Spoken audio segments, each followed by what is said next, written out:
Salam, hörmətli müəllimlər. Biz bugün sizinlə təbiət fənninin tədrisi prosesində biliklərin yoxlanılması üçün tapşırıqların əhəmiyyəti mövzusuna baxacağıq. Təbiət fənninin tədrisi zamanı şagirdlər əldə etdikləri bilik və bacarığı istifadə olunan tapşırıqları kompleks şəkildə yerinə yetirmək üçün tətbiq etməlidirlər. Onlar əldə etdikləri bilik nəticəsində təfəkkürünü düzgün inkişaf etdirib, bacarıq və vərdiş əldə edirlər. Şagirdlərin biliyi idrak prosesinin məhsuludur. Təbiət fənnində şagirdlərin biliyi dedikdə, hər şeydən əvvəl təbiət hadisələrini, prosesləri, qanunları, nəzəriyyələri ümumiləşdirərək, onların həyatı bacarıqlara, praktikaya tətbiqinə dair bilikləri başa düşülür. Ümumiləşdirmə zamanı pərakəndə biliklər sistem halına salınaraq, məsələ həll bacarığı, eksperiment apara bilmək və qrafik qurmaq bacarığının formalaşmasına gətirib çıxarılır. Eyni zamanda çalışmaq lazımdır ki, şagirdlər bilik və bacarıqlarını təbiət fənninin bir sahəsindən digər sahəsinə köçürməyi bacarsınlar. Şagirdlər fizika, kimya, coğrafiya və biologiya fənlərini inteqrativ öyrənərək, onlar arasında lazım olan əlaqəni yaradaraq, problemləri həll edib, müşahidə etdiyi hadisənin verilən situasiyada ən xarakterik əlamətlərini seçib, elm sahəsinə tətbiq edə bilsinlər. Təbiət fənninin tədrisi prosesində biliklərin yoxlanılması üçün verilən tapşırıqların ən böyük əhəmiyyəti şagirdlərdə yaradıcı təfəkkürü inkişaf etdirməkdir. Fənnin tədrisi zamanı şagirdlərin idrak fəaliyyəti güclənir və bu fəaliyyət şagirdlərin sərbəst yaradıcılığı hesabına daha da inkişaf etdirilir. Bu səbəbdən də təbiət fənnində dərsin sonuncu mərhələsində biliklərin yoxlanılması başlığı altında verilmiş sualların köməyi ilə şagirdlərin məzmunu mənimsəmə dərəcələri ölçülür, ümumiləşdirilir və onlara gündəlik həyatlarından tanış olan situasiyalara aid suallar və tapşırıqlar verilir.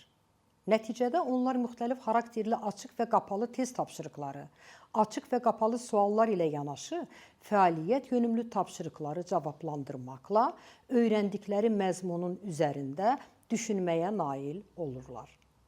Tapşırıqlar müxtəlif formada ola bilər.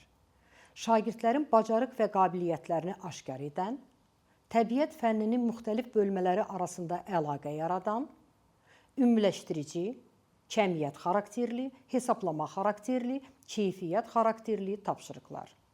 Şagirdlərin bacarıq və qabiliyyətlərini aşkar edən tapşırıqlar içərisində şagirdlərin yaş səviyyəsini nəzərə alaraq əyləncəli məsələlərə üstünlük verilməsi arzu olunandır.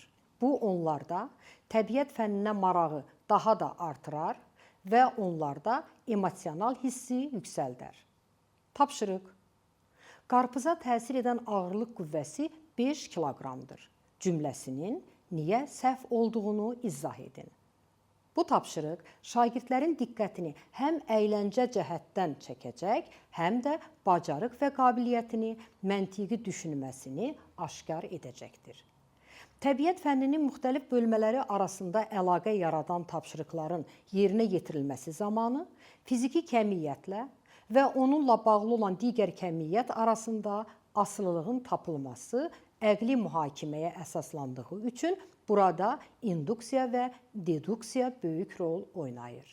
Həll prosesində analiz və sintez vəhdət təşkil edir. Təbiət fənninin müxtəlif bölmələri arasında əlaqə yaradan tapşırıqlar şagirdlərin yalnız biliyini yoxlamaq üçün vasitə hesab edilə bilməz. Bu, eyni zamanda idrak qabiliyyətinin inkişafına güclü təsir göstərir və onu inkişaf etdirir.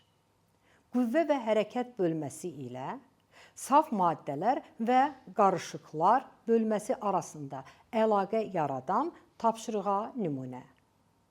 Çiğ yumurta olan saf suyun içərisinə xörək duzu tökülür. Suya qatılan xörək duzunun miqdarı artdıqca çiğ yumurta suyun səthinə qalxmağa başlayır. Səbəbini izah edin. Cavab. Suda həll olan xörək duzunun zərrəcikləri ilə suyun zərrəcikləri bir-birinə qarışdıqda həll olmuş məhlulun zərrəcikləri daha sıx olur. Daha sıx zərrəcikləri olan mayeyə batırılan cismə daha böyük itələyici qüvvə təsir edir. Bu tapşırıq qüvvə və hərəkət bölməsindən Arximed qüvvəsi və saf maddələr və qarışıqlar bölməsindən maddələrin həll olunması mövzusunda aldıqları bilik və bacarıq əsasında həll olunur. Ümumiləşdirici tapşırıqlar adətən bölmənin sonunda həmin bölmə üzrə təlim nəticəsinin necə reallaşmasını yoxlayır. Bu tapşırıqların üstünlüyü ondan ibarətdir ki, onların həlli şagirdlərdən məntiqi təfəkkür tələb edir. Məhz bunun sayəsində onlar bu bölmə üçün gözlənilən təlim nəticəsini necə reallaşdırdıqlarını nümayiş etdirə bilirlər. Kəmiyyət xarakterli tapşırıqlar. Bu tapşırıqlar həll edilərkən axtarılan kəmiyyətlə və onunla bağlı olan digər kəmiyyətlər arasında kəmiyyət xarakterli asılılıqlar yaradılır. Tapşırığın cavabı düstur və ya müəyyən ədəd şəklində müəyyənləşdirilir. Kəmiyyət xarakterli tapşırıqların həlli təbiətdə baş verən hadisələrin mahiyyətinə daha dərindən nüfuz etməyə və şagirdlərdə vacib riyazi vərdişləri formalaşdırmağa imkan yaradır. Lakin güclü riyazi əməliyyat tələb edən məsələlərin həllindən bir qədər çəkinmək lazımdır. Hesablamaya aludəçilik təlim nəticəsini reallaşdırmaqdan uzaqlaşdıra bilər. Kəmiyyət xarakterli tapşırıqların daha çox yaradıcı xarakter daşıyan məsələlər olmasına cəhd etmək lazımdır ki, bu da öz növbəsində şagirdlərdə müstəqil düşünmə, biliyini tətbiq etmə, tədqiqatçılıq, problem həll etmə kimi bacarıq və vərdişlər əldə etməyə imkan yaradır. Məsələ: otaqdakı lampaya 2 ədəd açarı necə bağlamaq lazımdır ki, onu həm otaqdan, həm də dəhlizdən yandırmaq mümkün olsun.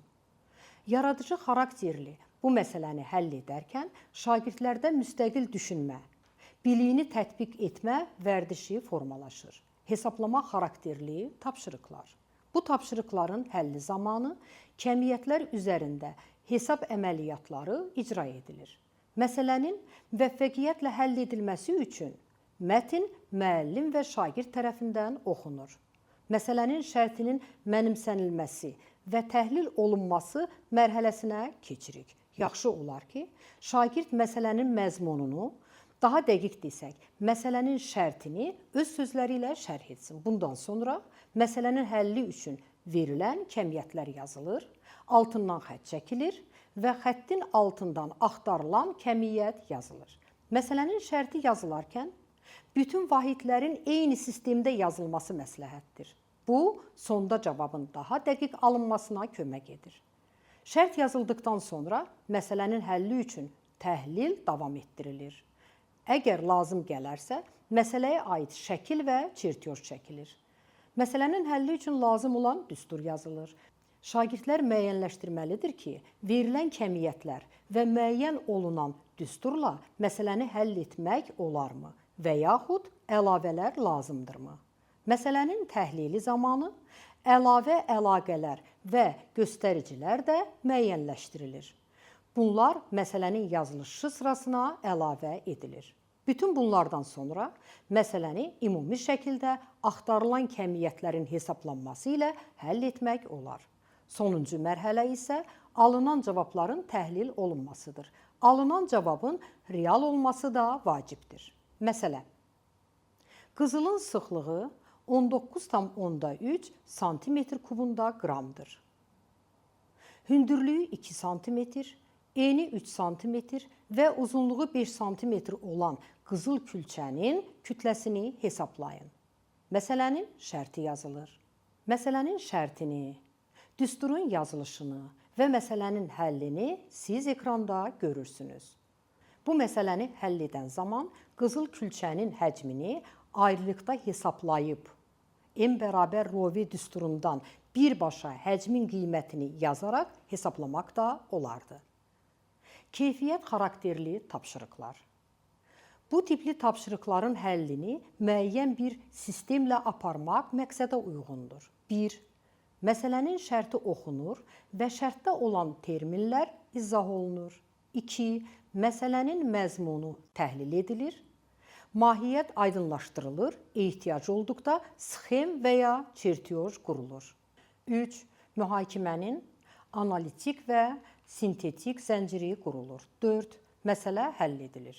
Keyfiyyət xarakterli tapşırıqlara nümunə. Məsələ 1. Hansı mühitdə səsin surəti daha çox ola bilər? Məsələ 2.